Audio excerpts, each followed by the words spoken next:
Hi there, and welcome to Ku English. In this series, we explore the lives of amazing people and help you improve your English at the same time. Ready? Let's dive in.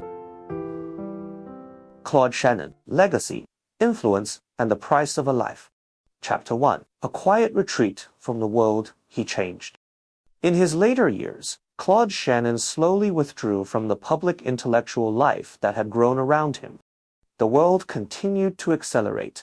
Computers became smaller, faster, and more powerful. Digital communication expanded across continents. Information became a defining force of modern civilization. Everywhere, traces of Shannon's ideas appeared, yet he remained at a distance, watching quietly, as if observing a system he had once designed but no longer needed to operate.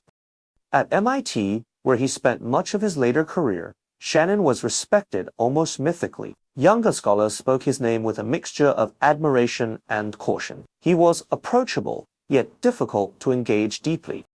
Conversations drifted easily toward puzzles, games, or mechanical curiosities, but rarely toward grand theoretical claims. He seemed uninterested in revisiting his greatest achievements. Instead, he focused on simple pleasures. He built gadgets, he played music, he spent hours juggling or riding his unicycle. These acts were not performances. They were private rituals. Movement replaced abstraction. Physical balance replaced mathematical elegance. To outsiders, this retreat appeared puzzling. Some interpreted it as eccentricity. Others suspected dissatisfaction, that Shannon had retreated because he felt misunderstood or surpassed. The truth was quieter. Shannon had never defined himself by productivity or influence. Once his curiosity was satisfied, he felt no obligation to continue. His marriage to Mary Elizabeth Moore provided stability, though Shannon was never an emotionally expressive partner. He was present, dependable, but inward. Family life grounded him in routine, even as his thoughts remained distant. As age advanced, so did illness. Shannon developed Alzheimer's disease, a cruel contrast to the mind that had once defined clarity. Gradually, memory faded, recognition dissolved. Systems collapsed. Those who visited him in his final years described moments of presence, brief flashes of curiosity, fragments of humor, but the long arcs of thought were gone. For someone whose life had been shaped by structure, the disorder of cognitive decline felt especially tragic to observers. Yet, there was something fitting in the silence that surrounded his final years. Shannon had always lived partially outside language. Now, language left him entirely. The man who had defined information faced its absence. Chapter 2. Misunderstandings, Misuses, and Ideas Ahead of Their Time.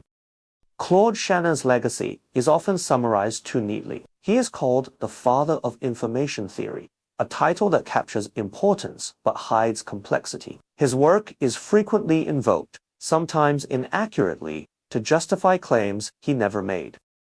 One of the most common misunderstandings concerns meaning. Many believe Shannon reduced communication to numbers and stripped it of humanity.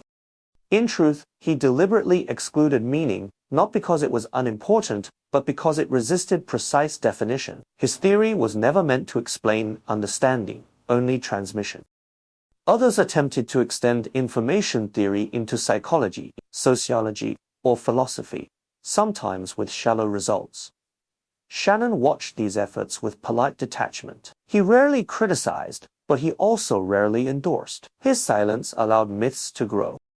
At the same time, some of his deepest insights remained underappreciated during his lifetime. The separation of information from meaning, once controversial, later became essential to digital communication. Data compression, machine learning, and artificial intelligence. Concepts that seemed abstract in 1948 became practical necessities decades later. Shannon's influence expanded unevenly. In engineering and computer science, his impact was immediate and concrete. In other fields, it unfolded slowly, often filtered through reinterpretation. By the time many fully grasped the scope of his ideas, Shannon himself was no longer able to respond. This distance between creation and comprehension shaped his posthumous reputation. He became a symbol rather than a voice. Quotes were attributed to him selectively. His playful side was romanticized. His restraint was overlooked. What is often missed is how little he sought to control his legacy. Shannon did not curate his image. He did not write manifestos or autobiographies. He trusted ideas to survive on their own. Some did, some didn't. Chapter 3. Was it worth it? As the digital age matured, Claude Shannon's presence became paradoxical. He was everywhere and nowhere. His equations shaped communication systems, yet his name was unknown to many who depended on them daily.